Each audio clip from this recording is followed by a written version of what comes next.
ఆహ్, 'రాజాసాబ్' నిజానికి ఎప్పుడో రిలీజ్ గూడా కావాల్సింది. చాలా కాలం లేట్ అవుతా వచ్చింది. ఈరోజు టీజర్‌ని రిలీజ్ చేశారు.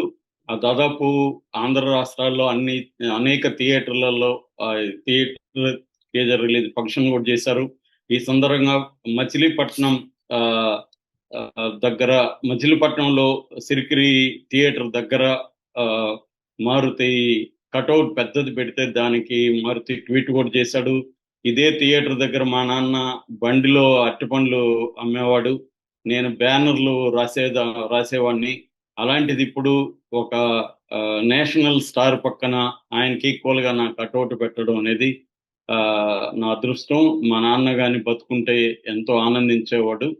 మిస్ యూ నాన్న అని ఒక ఎమోషనల్ కామెంట్ కూడా పెట్టాడు. ఎందుకంటే 'మారుతి' కెరియర్‌లో ఇది అతిపెద్ద సినిమాగా చెప్పుకోవచ్చు. 'Maruthi' very very almost no budget సినిమాల నుంచి ఈ రోజుల్లో అనుకుంటా అట్లాంటి ఒక నో బడ్జెట్ సినిమా నుంచే అతను స్టార్ట్ అయ్యాడు. ఫస్ట్ సెక్స్ కామెడీస్ తీశాడు. మెల్లమెల్లగా రొమాంటిక్ కామెడీస్‌కి వచ్చాడు.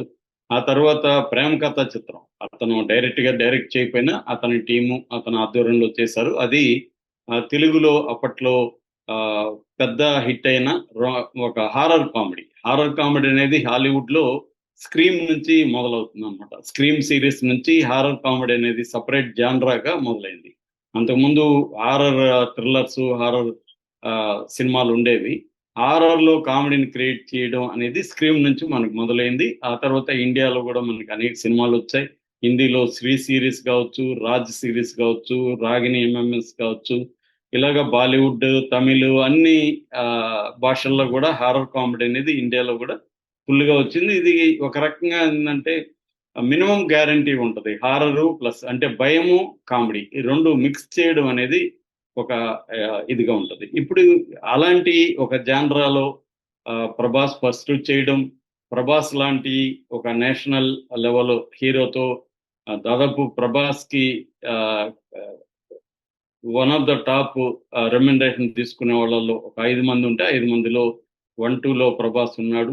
సో, అలాంటి 'ప్రభాస్‌తో మారుతి' సినిమా అనేసరికి ఒక డిఫరెంట్ అంచనాలొచ్చాయి. పోస్టల్ రిలీజ్‌కే ఆల్రెడీ ఒక అంచనా వచ్చింది. ఇప్పుడు ఈ టీజర్ మొత్తం 2 గంటల 2 నిమిషాల 24 సెకన్లున్నాయి.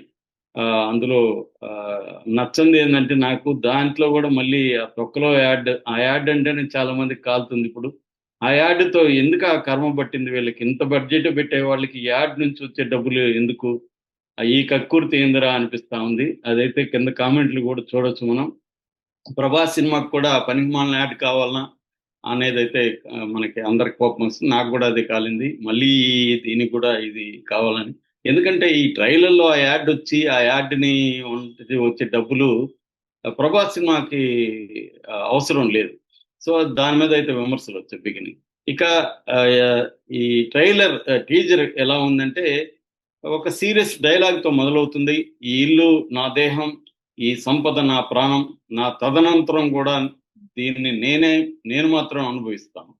అనేది ఒక రకంగా సినిమా జిస్ట్‌ని ఈ డైలాగ్ చెప్పిందనమాట. అంటే చనిపోయిన తర్వాత కూడా ఆత్మ ఆ ఇల్లుని వదలడానికి, ఆ సంపదన వదలడానికి ఇష్టపడట్లేదు అనేది ఇక్కడ తెలిసిపోతుంది. అంటే ఆ ఇల్లుని, ఆ ఇంట్లో ఎవరొచ్చినా, ఎవరిని తను ఉండనివ్వదు. ఎందుకంటే ఆత్మకి అనుభవించాలన్న కోరికుంది చనిపోయినా కూడా. అంటే ఆస్తి పిచ్చి ఏ రేంజ్‌లో ఉందనే దానికి కూడా ఇదొక మనం అంటే మామూలుగా బతికున్నప్పుడు ఆస్తి పిచ్చి చూస్తాం గానీ, చనిపోయినాక కూడా ఈ ఆస్తి నేనే అనుభవించాలనుకోవడం కొత్తగా అనిపిస్తది. అక్కడ స్టార్ట్ అయింది. ఆ తర్వాత 'ప్రభాస్‌ని' మామూలుగా ఇప్పుడు ఈ మధ్య కాలంలో 'సలార్' గాని, 'కల్కి' వీటిలంతా very very serious character serious action మూవీస్‌లో ఉన్నాడు 'ప్రభాస్.' అలాంటిది మళ్ళీ వింటేజ్ 'ప్రభాస్.' ఒకప్పుడు మన 'ఏక్ నిరంజనం' అలాంటి ఆహ్, తర్వాత 'మిర్చి' ఇవన్నీ వింటేజ్ 'ప్రభాస్.' అంటే కొద్దిగా కామెడీ, రొమాన్సు, ఒక సరదాగా ఫైట్‌లలో గూడా ఒక కామెడీ ఇలాంటి ఒక నేచర్‌తో ఉన్న 'ప్రభాస్' మనకు కనపడతాడు. సీరియస్ 'ప్రభాస్' కంటే గూడా. అది మళ్ళీ 'మారుతి' తీసుకొచ్చాడు. 'ప్రభాస్' ఇంట్రడక్షనే బండి కొంచెం మెల్లగా అంటే ఆల్రెడీ ఈ డైలాగ్ పడగానే టకటకా అని హారర్ విజువల్స్ ఆ ఇంట్లో అవి పగలడం, ఇవి పగలడం. ఆ స్పీడ్ జూసి 'ప్రభాస్' బండి కొంచెం మెల్లగా అని స్టార్ట్ జేశాడు. ఆ ఇంట్రడక్షనే ప్రభాస్ క్యారెక్టర్ దీంట్లో ఎలా ఉండబోతుంది అనేది మనకి చెప్పారు. అంటే చాలా క్లవర్ గాను, చాలా ప్లాన్డ్ గాను ఈ టీజర్ ని కట్ చేసినట్టుగా మనకు అర్థమవుతుంది. ఆ తర్వాత డైలాగ్ కూడా అసలే మన లైఫ్ అంతంత మాత్రం అంటే ప్రభాస్ ఒక ఆర్డినరీ మ్యాన్ గా దీంట్లో ప్రొజెక్ట్ చేశారు అనేది కూడా మనకి అర్థమవుతుంది. మామూలుగా మనకి చంద్రముఖి ఇలాంటి దాంట్లో కూడా అంతే కదా, క్యారెక్టర్లు వెరీ కామన్ గా ఉంటాయి.